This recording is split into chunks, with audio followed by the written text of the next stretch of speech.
Boston Celtics fell to the Miami Heat last night, and that has to be one of the ugliest games I've ever witnessed. Not to mention how devastating it was to come back from a 3-0 deficit, tied at 3-3, and then get blown out in Game 7. And most Game 7s are usually at least slightly competitive. You knew from the moment this thing started that Miami was going to win. One of the big reasons being, on the first play of the game, Jason Tatum landed weird and rolled his ankle. And to be fair, he did play most of the game. He played over 40 minutes, I believe. But you could tell that it bothered him. He only scored 14 points. And luckily, he was able to make an impact in other areas. He had 11 rebounds and 4 assists. But you could tell it was bothering him the entire game. Like, anytime he did anything, he would grab at his ankle, and he was wincing in pain. And before I say anything else, I give kudos to the Heat, because they wanted this. You could tell, even though role players were playing their best basketball. Caleb Martin scored 26. But going back to the Celtics, and this is where it starts to get ugly. Jaylen Brown had 8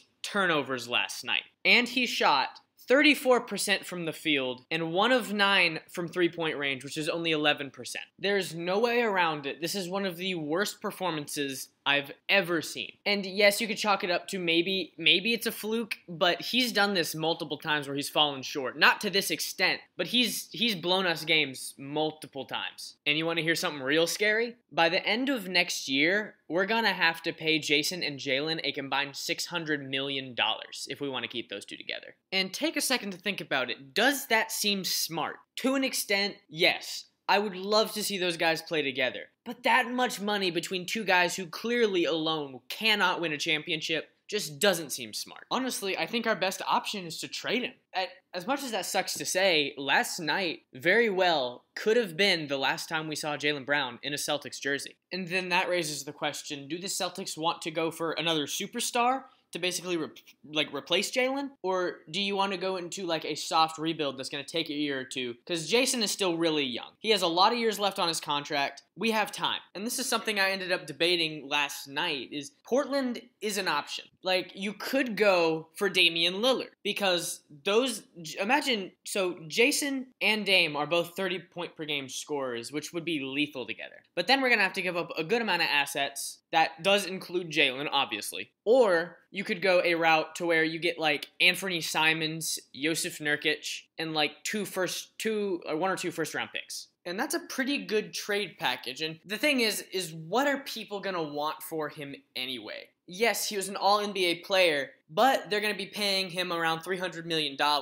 And he just sold in possibly the biggest game of his career. There are just a lot of questions that have to be answered, and ones that will be answered over the coming months. And I would say whatever happens over this offseason period is going to tell what happens over the next 5 or 6 years for the Celtics. It's not just, these players are here for 1 year, we tried, if it doesn't work, then we'll try again in a few years, or we'll try again next year. This determines everything. And that brings me to somebody else, Marcus Smart. I'm not sure how we can go on playing with him. He scored 9 points last night on 4 of 10 shooting, which doesn't seem that bad just looking at it. But he also shot 1 of 6 from 3, which is unacceptable. They left him open. They knew what they were doing. And he just tries to play too much hero ball. And to an extent, I'm okay with it. But at one point, you have to step back and realize it's not your team. This is Jason and Jaylen's team. Probably at one point just Jason.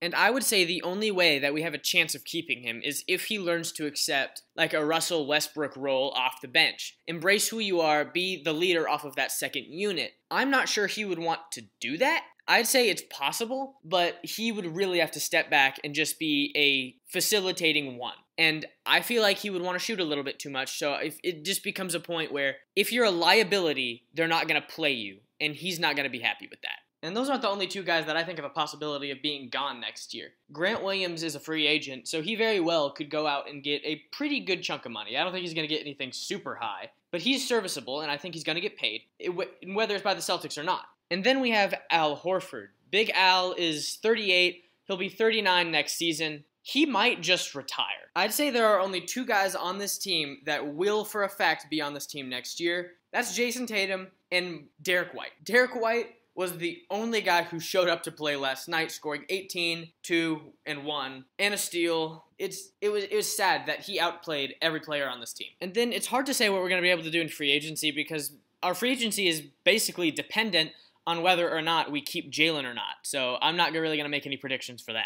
But either way, the Celtics are in a really weird position with a lot of decisions that have to be made within the next few months. But either way, I'm really excited to see what they're going to do over this offseason. And with that being said, thank you so much for watching. I'm Chris Higgins, and this has been Fanatic Breakdown.